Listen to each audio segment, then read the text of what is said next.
Hello guys, അപ്പം ഇന്ന് ഞങ്ങളുടെ അടുത്തുള്ള വെള്ളായണി അമ്പലത്തിൽ എൻ്റെ അമ്മയ്ക്കൊരു പൊങ്കാലയുണ്ട്.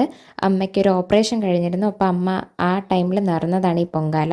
അമ്മയെ ഹെൽപ്പ് ചെയ്യാൻ സിന്ധു ആൻറ്റിയും വന്നിട്ടുണ്ട്. അങ്ങനെ ഒട്ടും വൈകാതെ തന്നെ ഞങ്ങൾ അമ്പലത്തിലേക്ക് പോവുകയാണ്. കൊതുമ്പും ചൂട്ടും എല്ലാം കാറിൽ എടുത്തു വെച്ച് കാറിൽ തന്നെയാണ് അമ്പലത്തിൽ പോകുന്നത്. ഇതാണ് സിന്ധു ആൻറ്റിയുടെ മോള് ബൃന്ദേച്ചി. ചേച്ചിയും വന്നിരുന്നു പൊങ്കാലയ്ക്ക്.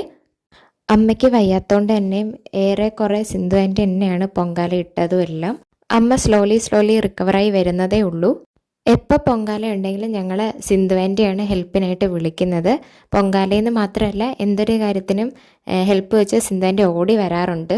ഫസ്റ്റ് തന്നെ വെള്ളം തിളച്ചു അതിലേക്ക് അമ്മ അരി ഇടുകയാണ്. അരി ഇട്ട് തിളച്ച് പൊങ്ങിയതിന് ശേഷമാണ് ശർക്കരയും നെയ്യും അതിലേക്ക് ആഡ് ചെയ്യുന്നത്. അതോടെ പൊങ്കാല പായസം റെഡിയാവും. അതിനുശേഷം നമ്മൾ നടയ്ക്ക് മുമ്പിൽ കൊണ്ടുവച്ച് നേദിച്ചതിന് ശേഷം അവിടെ വന്നവർക്കെല്ലാം ഞങ്ങൾ പായസം കൊടുത്തു. വളരെ ഭംഗിയായിട്ട് പൊങ്കാല കഴിഞ്ഞു. അത്രയേ ഉള്ളൂ. ബൈ.